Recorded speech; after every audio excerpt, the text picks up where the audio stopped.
Ó, você pediu, Beatriz Lam voltou, nossa médica pediatra, né, colega de especialidade, e já esteve aqui falando sobre introdução alimentar. E hoje o que você vai falar, Bia, é sobre medicamentos que se faz na rotina, como por exemplo ferro, polivitamínicos, zinco, cálcio, enfim, que se faz na rotina da criança no segundo semestre. Fica aqui, fique bem.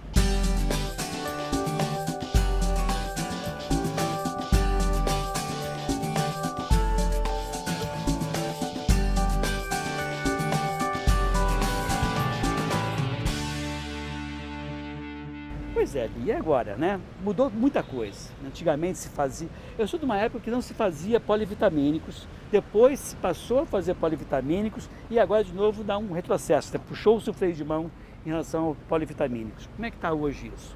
É mais ou menos isso. A gente sabe que o ferro precisa ser Sim. oferecido de forma suplementar. A partir de quando? A partir de 6 meses, quando ele começa a introdução alimentar, ou antes disso, quando é prematuro. Tá. E aí isso o pediatra vai avaliar caso a caso. Sim. Mas em geral, quando começa a introdução alimentar, e a vitamina D, que é oferecida ao longo do primeiro ano de vida, dos 2 primeiros anos de vida. E aí independe da quantidade de sol que essa criança pegue, se faz sempre a vitamina D. Se faz sempre. Não se faz dosagem, se faz a vitamina. Se faz a vitamina independente do resultado Independente do do resultado, porque Tá. a gente sabe que hoje em dia a maioria das pessoas pega sol com protetor solar, Isso. pega pouco sol, não no horário adequado.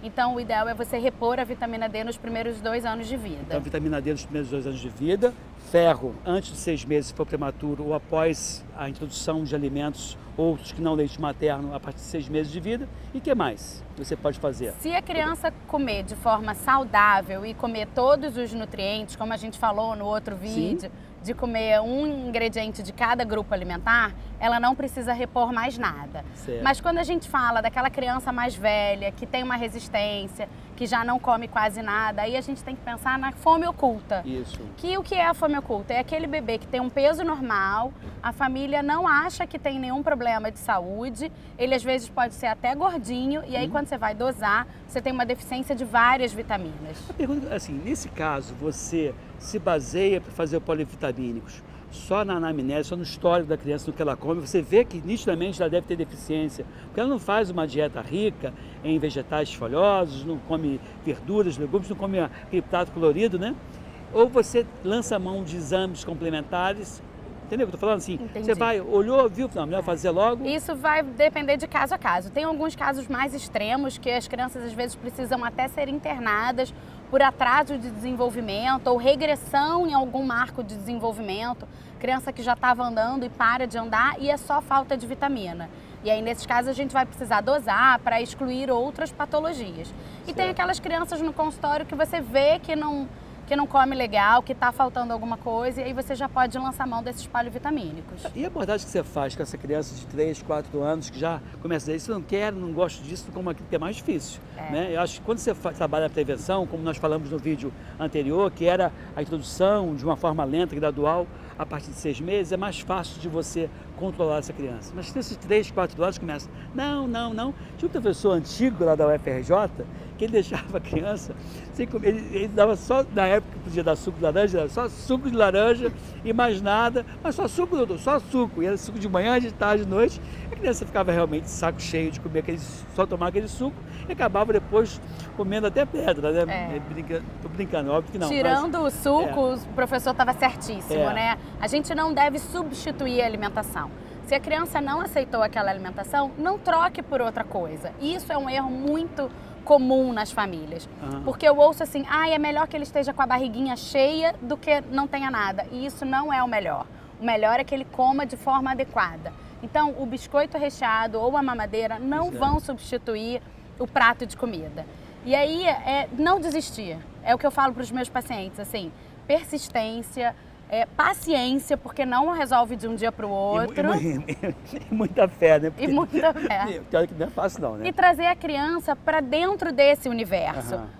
Levar a criança para escolher o legume e a verdura no hortifruti, na feira, que ela pode tocar, ela pode sentir o cheiro, ela pode provar. E em casa, botar a criança para preparar junto, fazer uma salada de fruta ou até um bolo em que a criança possa mexer e estar em contato com esse alimento. Quando a criança ela participa da preparação do alimento, ela tem muito mais vontade de provar aquele alimento do que quando aquele alimento chega pronto para ela, né? Entendi, a participar mesmo de cortar. Porque assim, as crianças, meninas principalmente, né, mais do que meninos, deveria ser diferente. Eu acho que essa é uma tarefa de ambos os sexos. Acho que já está mudando. Eu espero que mude mesmo. Eu mando bem na cozinha. Eu sou o cara que vou para a cozinha e não passo fome, não.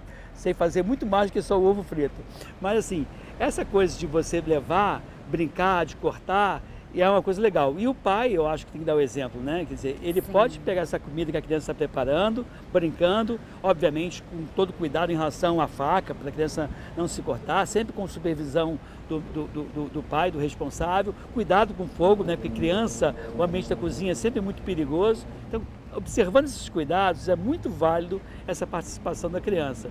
E o pai comeu o que a criança preparar também, né? Sim, isso é muito importante. O exemplo é muito importante, né? A família precisa mostrar para a criança que aquela alimentação é gostosa e que todo mundo come. Então não adianta só você querer que a criança coma e você não comer, né? É um pouco o que a gente faz em relação à vacina, né? O adulto toma vacina e a criança também toma vacina, porque antigamente só quem tomava a vacina é a criança e o adulto ficava olhando e nada de dar o braço, né, para ser vacinado. Exatamente. E o que eu falo assim, se aquele adulto que come muita besteira, então que coma um pouquinho escondido da criança, né? E não na frente da criança. Porque se a criança tá vendo o pai com um pacote de biscoito recheado e um copo de refrigerante, ele não vai querer comer cenoura e chuchu, né? Não vai mesmo. Então, em relação aos medicamentos que a gente viu, que é rotina, e aí depende do histórico da criança. É o sulfato ferroso, é o ferro, né? Pode ser sulfato ferroso ou outro ferro qualquer. É o ferro a partir de 6 meses. É a vitamina D. O polivitamínicos mais restrito, essas crianças mais velhas que não comem de uma forma diversificada. E você falou mais alguma coisa? Só zinco? E aí no polivitamínico vai ter zinco, vitamina A, vitamina E. E a ausência dessa vitamina, a ausência da vitamina B12 também é uma coisa que pode ocorrer nas famílias, porque B12 é exclusiva de animais, né? E aí aquela pessoa que é vegana, né, no sentido mesmo da palavra, que não come nenhum derivado de animal, não toma mel, no leite, nem derivados nenhum de leites derivados, ela pode desenvolver uma deficiência. É muito legal você falar isso. A Sociedade Brasileira de Pediatria, ela orienta que nos primeiros 2 anos de vida a criança não seja vegana. Mas isso é uma opção da família. Então, se a família optar por esse estilo de vida, ela deve ser acompanhada por um médico especialista, e aí o ideal é que seja um nutrólogo, que vai poder montar esse cardápio de forma adequada, combinando as proteínas vegetais, para que não falte as vitaminas e que ele suplemente o que não tem na proteína vegetal. Quais são as consequências que eu posso ter da deficiência de zinco? Por exemplo, eu sei, mas é bom a gente passar isso para quem está nos vendo nesse momento. Eu acho que é uma coisa que todo mundo, hoje em dia está super na moda, né? Todo mundo, as crianças estão frequentando muita creche, que é a imunodeficiência. Na verdade, né, a criança acaba ficando muito mais suscetível a infecções virais pela falta do zinco. Certo. Que é uma coisa que pode acontecer, inclusive, de forma aguda. Algumas infecções podem causar isso, né? Sim. Depletar mais ainda o zinco. Então tá certo, você pode ficar imunodeficiente, pode ter um crescimento alterado por conta da vitamina D, né? Os ossos não vão ficar tão fortalecidos. Acho que foi dada a dica, né? Eu acho que sim. Acho que o importante é ter sempre o pediatra perto de você para te orientar nessa suplementação que pode ser necessária no início aí da vida. Eu acho que o pediatra ele modifica a família, né? Não só a dieta da criança, mas de todas as pessoas envolvidas, tá bom? Exatamente. Obrigado, olha, espero que você tenha gostado. Clique aí no sininho, compartilhe o nosso vídeo, se inscreva no canal, fique aqui, fique bem. E se vocês gostaram, novas propostas de pauta e a Beatriz volta, tá bom? Um abraço.